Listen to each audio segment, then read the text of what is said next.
Good morning. You know, it's true they say that when love is present, you don't need much else. There's a proverb, if summarizing it, says this: a bowl of vegetables with love is better than a feast without love. Right? We know that.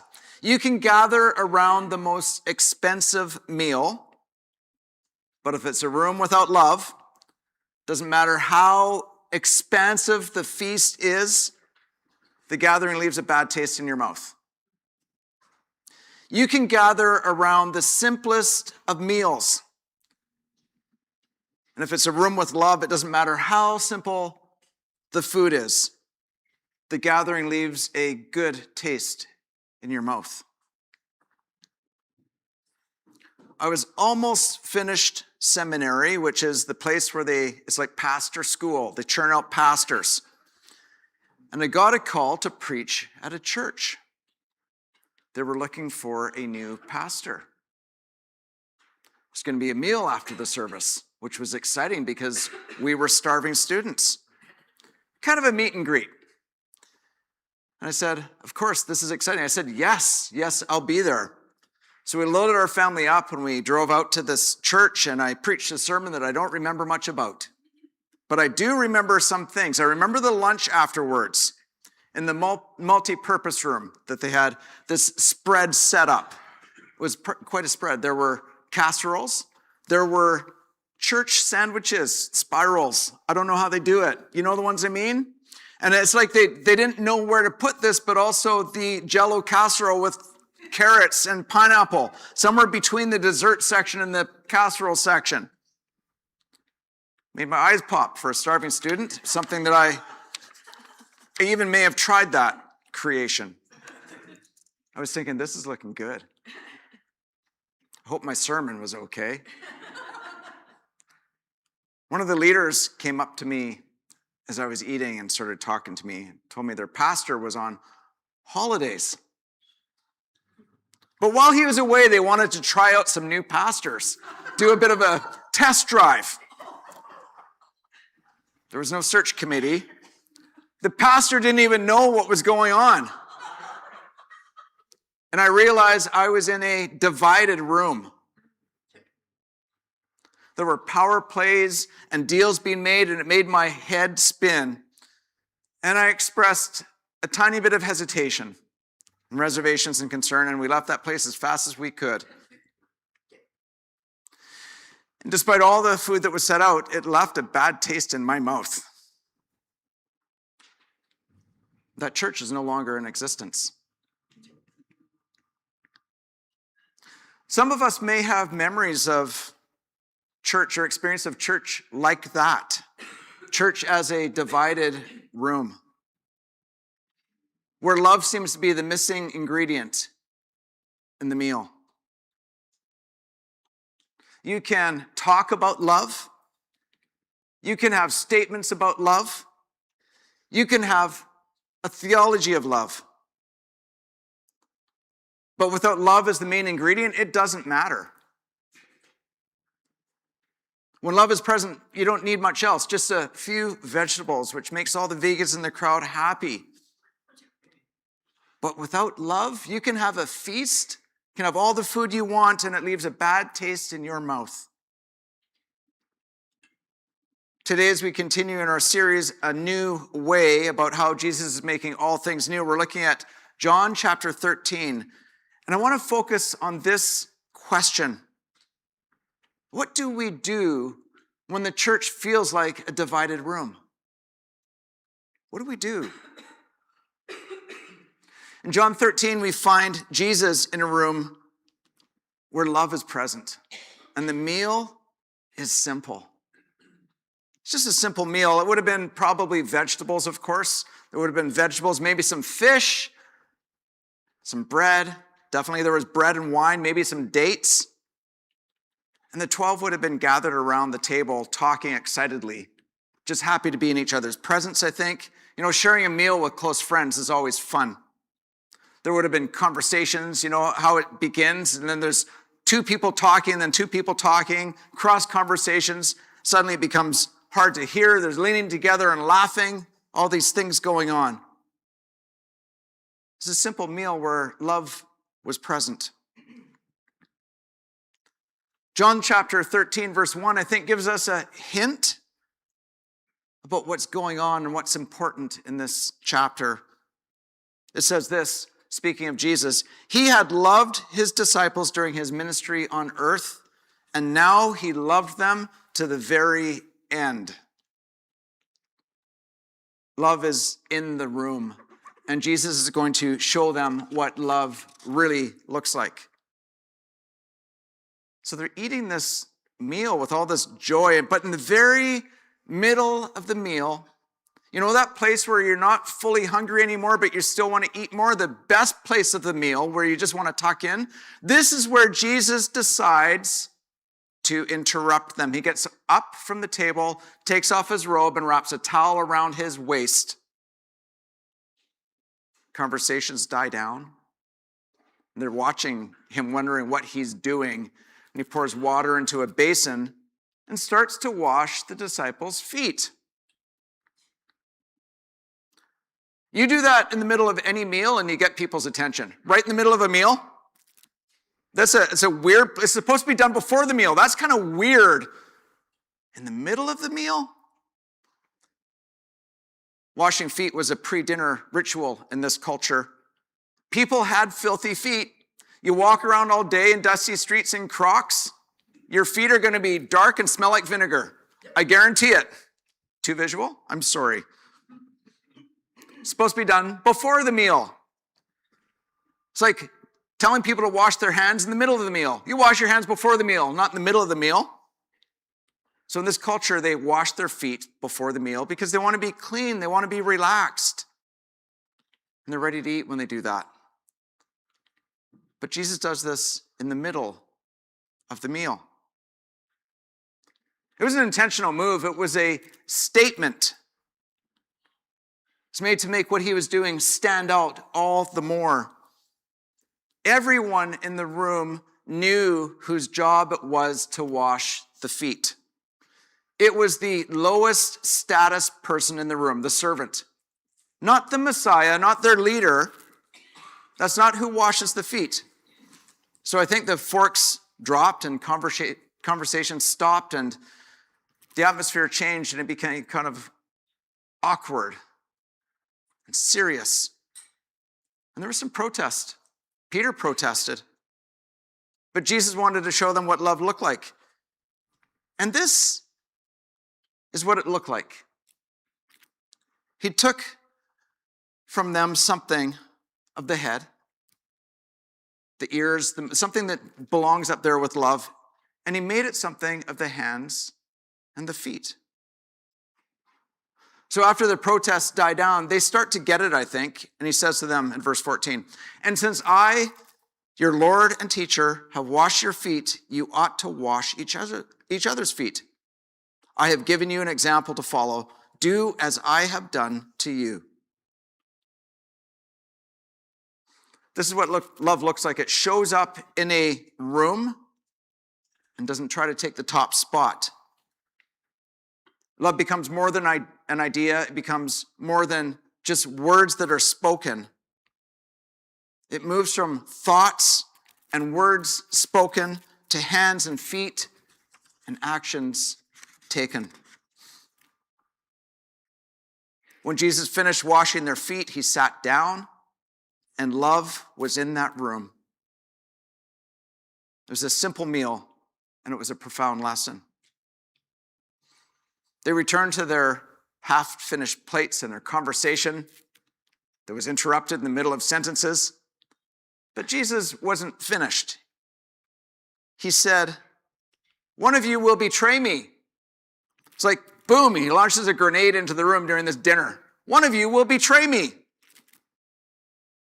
He said that in this simple meal where love is present. That made the conversation stop again. They start murmuring to each other. One of us? Who could it be? They're side by side. Who is it, do you think? It's interesting. Peter leans the disciple beside him, who is the disciple beside Jesus. And I imagine him doing this. "Hey, who is it?" And then he says, "I don't know. well, you're beside Jesus. Why don't you ask him? So he's, Jesus, hey, who is it? Jesus says to him, not to everyone, to him, it's the one I give the bread to. So he dips bread, some oil, and he gives the bread to Judas. And then he says to Judas, but he says this in a loud voice, hurry up and do what you're going to do. None of the others would know what he was talking about. They're thinking, oh, he's got to go pay for the room. There's an unsettled bill. He's got to pay for the food. He's got to go do some treasurer stuff because he was the treasurer of the little group. And we all know that treasurer's got a lot of work to do, right? So Judas scurried out to do what he was going to do. Betray Jesus. No, it turns out that room was also divided. It was a divided room. Yet at the same time, love was present. It was both of those things at once, a divided room and a room where love was present and made manifest. So in the midst of that space, in that divided room, that is where love became most visible. In humility, even in that betrayal, that is where love is most visible. So in that divided room, after the betrayal, he'd said something, and I think it needs to be said to us today too. It begs us today to put our food down and stop conversation and listen closely. This is what he said in verse 34 and 35. Now I am giving you a new commandment. Love each other. Just as I have loved you, you should love each other. Your love for one another will prove to the world that you are my disciples. In other words, you know how people will know that you're Jesus followers? By how you love each other. That's how they know. And even in a divided room. See, love isn't about the room not being divided. Love is about how you show up in a divided room. You can talk about love. You can define love. You can sing about love. But doing love, loving each other as I have loved you, that's what Jesus followers do. They love even if, and especially if, the room is divided. Just like Jesus did. Love shows up in a divided room. The type of love Jesus showed isn't the expectation that the room will not be divided. I don't know if that feels freeing or disappointing. Maybe a bit of both. Actually, Jesus uses the word proves. Not just shows, not demonstrates, proves. It is the proof how you love that you are his disciples. And without that proof, you can do anything you want. You can sing songs, you can write creeds, you can read books, you can pray and shout about your faith. You can do anything, but without that proof, it is nothing. This is exactly what the Apostle Paul picks up on in 1 Corinthians 13, verses 1 to 3, when he says this, if I speak in the tongues of men or of angels, but do not have love, I am only a resounding gong or a clanging cymbal. If I have the gift of prophecy and can fathom all mysteries and all knowledge, if I have faith that can move mountains, but do not have love, I am nothing. If I give all I possess to the poor and give over my body to hardship, that I may boast but do not have love, I gain nothing. I think they got it. I think those disciples got it. I think they understood the lesson. Love is the foundation of all we do in the life of Christ in following Jesus. It's how he loves us, and that is how we love others. I sometimes like to think that in this world, with a group of people who follow Jesus together, that it should be easy. I would like it to be easy. Why does it have to be so hard? Shouldn't there be no division, no tension, no friction? But Jesus speaks love into the reality of the situation. Always, in some way, the room will be divided. I'm sorry to be the bearer of that bad news. Don't shoot me. But the new commandment Jesus gives is exactly this. We love in a divided room. That's what God's love looks like in action. That's what disciples of Jesus look like. They will know you are Christians by your love, because love shows up in a divided room.